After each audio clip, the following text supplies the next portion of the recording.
এই বিয়া ওইতো ন আর মাইয়ার হাতে আগে কাবিনেটিয়া আইব, তারপর আর মাইয়া কবুল কইব। আর মাইয়ার হাতে যতক্ষণে কাবিনেট টাকা না আইব ততক্ষণে আর মাইয়া কবুল কইতো না, বিয়া ওইতো ন। রাবিন, জি আম্মাজান। তোকে এই বিয়ে করতে হবে না, চল আমার সাথে।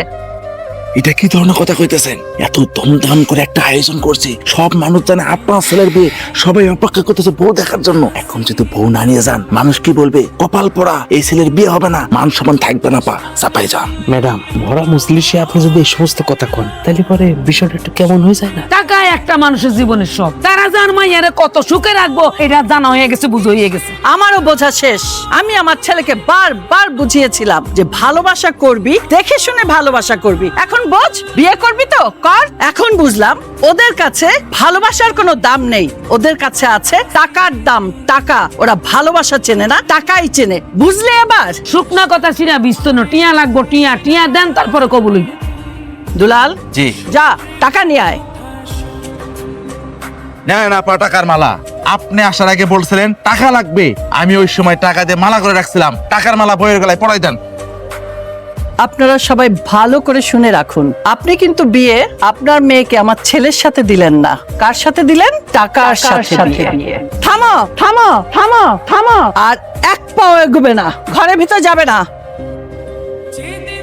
ও আমার বিয়ে করাবো, ও বাড়ির ভেতর যাবে না? আমি যা বলছি ঠিকই বলছি। ও হলো এবারে নতুন বউ, ওকে বরণ করে নিতে হবে না?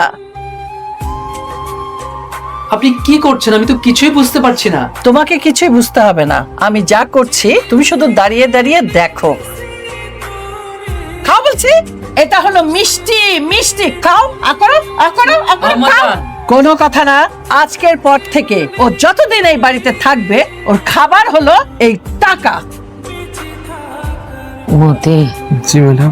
আমার মায়া না রে, এটা ধরনের পর থেকে আমার কলেজাটা খালি হয়ে গেছে, সব কিছু খালি খালি লাগে, আমার কিছু ভালো লাগতেছে না, মুখটা খালি হয়ে গেছে, খালি খা খা লাগতেছে, হাত তো ভালো লাগতেছে না।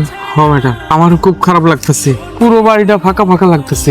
মেয়েরা সারাদিন এই বাড়িতে টই টই করে ঘুরতো, কত আনন্দ করতো, কিন্তু কি করবেন কন, মায়া মানুষের জন্মালে স্বামীর ঘরে তো তার যাইতেই হইব, স্বামীর বাড়ি তো তার আসল ঠিকানা। আমি তো সবই বুঝি, কিন্তু এই বুকের মাঝখানে কেন মানে চিন চিন করতে আছে।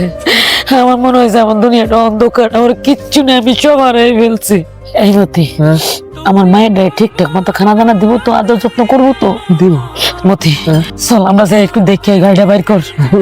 আপনি এত অস্থির হবেন না, এরা তো কেবলই গেল, এখন হয়তো তাকে বাড়িতে পৌঁছায় পারে নাই। এই সময় যাওয়া কি ঠিক হইব? তাছাড়া আপনি হচ্ছেন মায়ের মা, মানে শাশুড়ি। কাজ করেন ম্যাডাম, আমরা একটা দিন পরে কালকে যাই। আচ্ছা কালকে যাবো, কালকে দেখে আসবো।